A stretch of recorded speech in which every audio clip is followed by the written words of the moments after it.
हाय दोस्तों। तो अपन देख रहे थे यशोधरा का जो पद है, यशोधरा के उनकी व्याख्या तो मैंने बीच में छोड़ दिया था। तो ये उसी पद से अपन दोबारा पढ़ रहे हैं।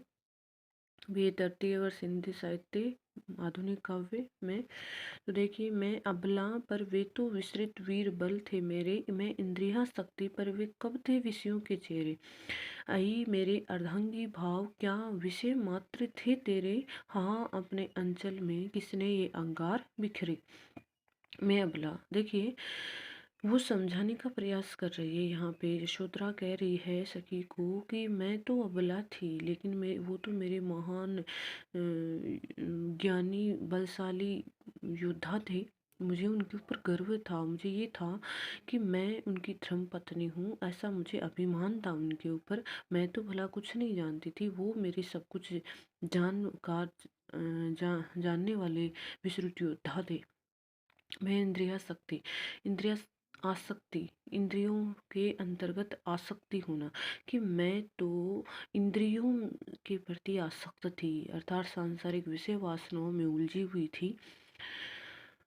पर वे कब थे विषयों के चेहरे, विषय सांसारिक विषय वासनाओं के चेहरे का मतलब दासी पुत्र, कि लेकिन वे कब विषय वासनाओं में बंधे हुए थे। कि मैं तो इंद्रियों के अधीन थी, इंद्रियों के अधीन होकर जीवन जी रही थी और पूरी तरह से उनमें आसक्त थी, अर्थात सांसारिक मायामोह के बंधन में मैं उलझी हुई थी। लेकिन मेरे प्रियतम जो हैं, उनको ये सांसारिक विषय वासनाएं बिल्कुल भी प्रभावित नहीं कर पाई।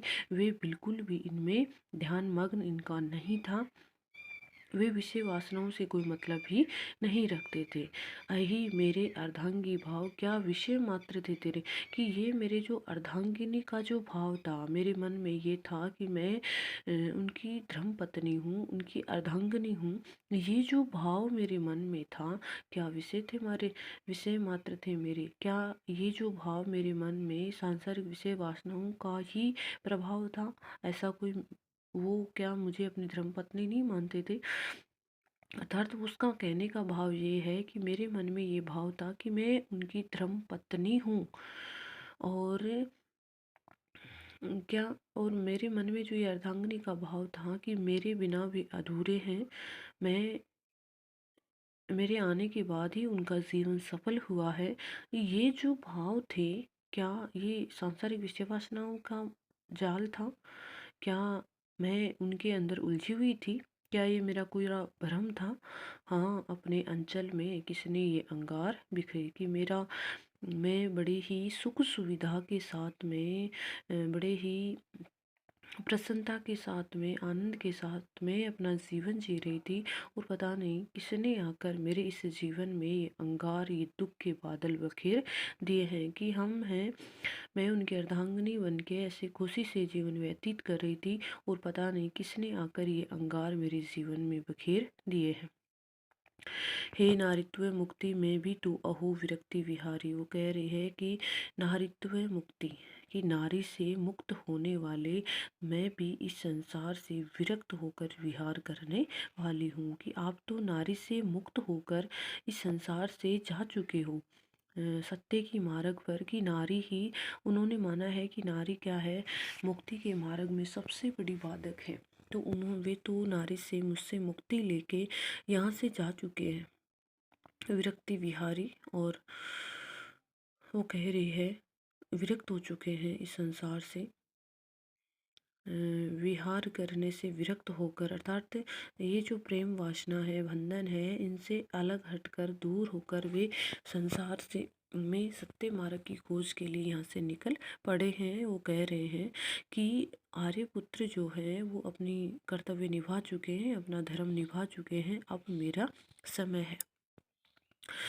सिद्धि मार्ग की बाधा नारी, फिर उसकी क्या गति है। कि लोग कहते हैं, मैंने सुना है कि सिद्धि प्राप्ति में सबसे बड़ी जो बाधा है वो नारी को माना गया है, सबसे बड़ी जो शत्रु है वो नारी को माना गया है। क्या, फिर मुझे ये बताइए उसकी गति क्या होगी।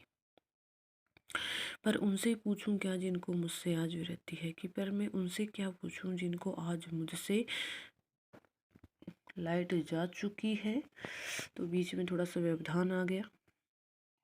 देखिए, वो कह रही है कि सिद्धि मार्ग की बाधा नारी फिर उसकी क्या गति है। कि सब लोग कहते हैं कि तपस्या करने में सबसे बड़ी जो मार्ग में बाधा है, जो मार्ग का कांटा है, वो औरत को माना गया है कि औरत से दूर रहकर ही सिद्धियों की प्राप्ति कर सकते हैं।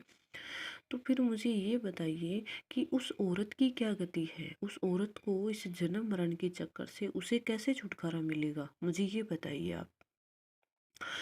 लेकिन जो ये लोग कहने वाले हैं कि सिद्धि प्राप्त करना है तो उसके लिए नारी से अलग होना पड़ेगा, उसे मुक्त होना पड़ेगा, उसे दूर रहना पड़ेगा, अपने शरीर पर औरत की छाया भी नहीं पड़नी चाहिए। तो यहाँ पर यशोधरा कह रही है कि फिर उस नारी की, जो जिस नारी की छाया पड़ने से ही मनुष्य को मुक्ति नहीं मिलती है, तो फिर उस नारी की क्या गति होगी? उसको कैसे मोक्ष की प्राप्ति होगी? उसको कैसे इस संसार से जन्म मरण के चक्कर से छुटकारा मिलेगा? पर उनसे पूछूं क्या जिनको मुझसे आज विरक्ति है। लेकिन मैं ये जो बातें हैं वो मैं किनसे पूछूं? मेरे मन में जो ये भाव उत्पन्न हो रहे हैं, ये भाव मैं आज किनसे पूछूं जिनको मुझसे आज विरक्ति है, कि जो आज मुझे विरक्त होकर चले गए हैं मुझसे, मैं उनसे ये भाव कैसे पूछूं? अर्थात मेरे मन में जो ये प्रश्न है, इनके जवाब अब कौन दे? जो जिनसे पूछना था वो तो आज मुझसे मुक्त होकर चले गए हैं। अर्ध विश्व में व्याप्त शुभाशुभ मेरी भी कुछ मति है। वो कह रही है कि इस आधे संसार में, जिसमें शुभ अशुभ की बातें निर्धारित हैं, क्या शुभ है, क्या गलत है, क्या सही है, इस संसार में सब बातें निर्धारित कर रखी हैं। तो फिर उस संसार में मेरा भी तो कुछ मान है। मतलब इस संसार में ये बातें लिख दी गई हैं कि पुरुष की गति, पुरुष को मोक्ष की प्राप्ति तभी हो सकती है जब वो औरत से दूर हो। ये मान्यताएं इस संसार की हैं, तभी उसे सिद्धि की प्राप्ति हो सकती है। तो मेरे हिसाब से ये आधा संसार है, उसने आधे नियम बनाए हैं। कैसे? तो फिर मुझे ये बताइए कि एक स्त्री को कैसे मोक्ष की प्राप्ति होगी, कैसे उसे ज्ञान होगा? मुझे ये बताइए फिर आप। क्या औरत की, स्त्री की कोई भी अभिलाषा नहीं होती? क्या स्त्री के मन में ये भाव नहीं आते कि मुझे सिद्धियों की प्राप्ति हो? क्या स्त्री नहीं चाहती कि मुझे मोक्ष की प्राप्ति हो? मैं भी कहीं अनाथ जगत में, मेरा भी प्रभु पति है। वो कह रही है कि मेरे पति ने मुझे संसार से, मुझसे अलग होकर, विरक्त होकर जा चुके हैं, तो मैं भी संसार में अनाथ हो गई। कि माँ बाप ने मुझे अपने प्रियतम के साथ भेजा था, आज उन्होंने मुझे इस संसार में छोड़ दिया है, तो मैं अकेली हो गई, निसहाय हो गई, बेसहारा हूँ। फिर इस ऐसी कठिन विपत्ति के अंतर्गत मेरा भी तो पति परमेश्वर, जो मेरा स्वामी है, वो प्रभु ही है। क्या मैं उसकी शरण में नहीं जा सकती? वो तो निकल गए, चले गए कि औरत है वो सबसे बड़ी दुश्मन है, मार्ग में कांटा मानी गई है। तो क्या मेरा कोई विचार नहीं है? यदि मैं पतिव्रता तो मुझको कौन भय भारी? यदि वो कह रही है कि अगर मैं सच्ची पतिव्रता नारी हूँ तो मुझे संसार में, इस विश्व में कोई सा भी ऐसी कठिन विपदा मेरे लिए भारी नहीं है। वो कह रही है ऐसा कि अगर मैंने सच्चे मन से मेरे प्रियतम के प्रति, मेरे पति के प्रति मेरा कर्तव्य पूरा किया है, तो इस संसार में चाहे कितनी भी बड़ी विपदा आ जाए, मेरे लिए वो कठिन नहीं है, मेरे लिए कोई भार नहीं है। आर्यपुत्र ने अपना कर्तव्य निभा दिया है, अब समय मेरा है। मैं ही यशोधरा के बुरी भाग्य पर ईर्ष्या करने वाली। वो कह रही है कि जो, जब मेरी शादी, मेरा विवाह हुआ था, तब आसपास की जो सहेलियां हैं, जो लोग हैं, वो मेरे भाग्य की प्रशंसा करने वाले थे। मेरे भाग्य की सराहना करके उनको ईर्ष्या हो रही थी कि इनको ऐसा पति मिला है। और आज वो मेरे ऊपर दया दिखा रही है। तरस न खाओ कोई उस पर आओ भोली भाली। वो उन महिलाओं को, उन सखियों को कह रही है कि जब तुम मेरे भाग्य की सराहना करके मेरे से ईर्ष्या कर रही थी कि मेरे को ऐसा पति मिला है, सुयोग्य पति मिला है, मैं अच्छे भाग्य वाली हूँ, तो आज मेरे ऊपर, मैं आपसे विनती करती हूँ कि आप मेरे ऊपर तरस मत खाइए, दया मत दिखाइए। आओ भोली वाली, तुम बहुत भोली हो, नाते कि तुम आज मेरे ऊपर दया दिखा रही हो कि हाय इसका पति जो है इसको छोड़कर चला गया है, तो ये जो तुम है वो मेरे ऊपर जो दया का भाव दिखा रही हो, तुम्हें मेरे ऊपर दया दिखाने की आवश्यकता नहीं है। तुम्हें न सहना पड़ा दुख है। मेरे लिए खुशी की बात ये है, यशोधरा यहाँ पे कह रही है कि मेरे लिए खुशी की बात ये है कि तुम्हें इतना बड़ा दुख सहन नहीं करना पड़ा, कि तुम्हारे जो पति हैं वो तो तुम्हारे साथ हैं, और तुम्हें एक पति इस संसार में छोड़कर जब चला जाता है तो उस पीछे से उस औरत के ऊपर क्या विपदा आती है, कैसे दुख उसके ऊपर व्यतीत होते हैं। ये जो दुख है वो तुम्हें सहन नहीं करना पड़ा। मुझे ये सुख हाली कह सके, मुझे सबसे बड़ा सुख यही लगता है। वधू वंश की लाज देव ने आज मुझे पर ढाली, कि इस संसार में औरत जाति की, स्त्री जाति की वंश की लाज देवताओं ने, प्रभु ने मेरे ऊपर डाली है, कि मैं औरत जाति की रक्षा करने का भार मेरे ऊपर है। कि पीछे से जो पति सिद्धि मार्ग के लिए जाता है उसके पीछे से उसकी औरत को क्या कर्तव्य निभाना चाहिए, अब वो मैं कर्तव्य निभा पाती हूँ या नहीं निभा पाती हूँ। औरत जात की रक्षा करना मेरा परम कर्तव्य है, मेरा परम लक्ष्य है। आज स्वयं प्रभु ने मेरे ऊपर ये दृष्टि डाली है। बस जातीय सहानुभूति ही मुझ पर रहे तुम्हारी, आर्यपुत्र दे चुकी परीक्षा अब है मेरी बारी। वो कह रही है कि मेरी आपके प्रति सिर्फ जातीय सहानुभूति है,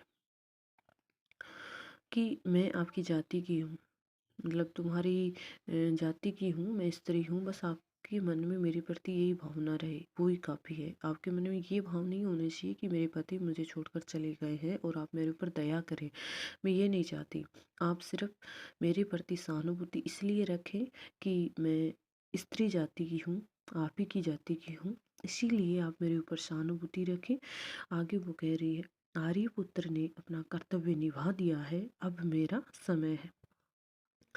जाओ नाथ अमृत लाओ तुम मुझसे मेरा पानी, चेरी ही मैं बहुत तुम्हारी, मुक्ति तुम्हारी रानी, प्रिय तुम तपो सहु में वृषक, देखूं बसु ही दानी, कहाँ तुम्हारी गुण गाता मैं करुण कहानी, तुम्हें अप्सरा विघ्न ने व्यापे यशोधरा करधारी, आर्यपुत्र दे चुके अब है मेरी बारी। अंतिम पदों में जो उर्मिला यशोधरा है वो अपने पति को सिद्धि के लिए गर्व से भेजते हुए प्रतीत हो रही है। पीछे से कह रही है कि हे नाथ, हे स्वामी, तुम जाओ अमृत लेके आओ, मेरे पास जो पानी है वो मेरे लिए तो मेरा पानी ही सही है। मतलब वो कहना ये चाहती है कि तुम्हें सिद्धियों की प्राप्ति करनी है, सिद्धि रूपी अमृत को का तुम्हें पान करना है, तुम्हें मोक्ष की प्राप्ति करनी है। इस जन्म मरण के चक्कर से छुटकारा पाने के लिए तुम्हें सिद्धियां चाहिए, तो तुम जाओ, तो तुम वो सिद्धि रूपी अमृत लेके आओ। मैं तुम्हारे लिए गर्व करती हूँ,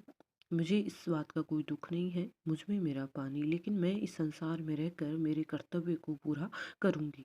जो जिस कर्तव्य के लिए तुम मुझे छोड़ के गए हो उस कर्तव्य को मैं पूरा करूँगी। चेरी ही मैं बहुत तुम्हारी, वो आगे कह रही है कि मैं तुम्हारी दासी हूँ। ये मेरे लिए बहुत गर्व की बात है कि मैं तुम्हारी पत्नी रही हूँ, ये मेरे लिए बहुत गर्व की बात है। मुक्ति तुम्हारी रानी, और तुम्हारे को जब मोक्ष की प्राप्ति होगी, तुम्हारे को सिद्धियां प्राप्त होगी, तो तुम्हारी जो रानी है, तुम्हारी जो धर्म पत्नी है, उसको भी मोक्ष की प्राप्ति होगी। अर्थात तुम्हें अगर मोक्ष की प्राप्ति हो रही है तो फिर मुझे भी हो जाएगी। वो कह रही है, प्रिय तुम तब हे प्रियतम तुम तपस्या करो, इस संसार से मुक्त रहने के लिए तुम सिद्धि प्राप्त करो। सहू में बरसक, इस संसार में जो घोर यातनाएं हैं, जो संसार की विपदाएं हैं, मैं अकेले सहन कर लूंगी। देखूं बसे दानी, लेकिन हे दाता, मैं देख रही हूँ कहाँ तुम्हारी गुण गाथा में मेरी करुण कहानी, मैं देख रही हूँ कि इस संसार के लोग तुम्हारी गुण गाथा करने में क्या मेरी भी करुण कहानी को याद करेंगे।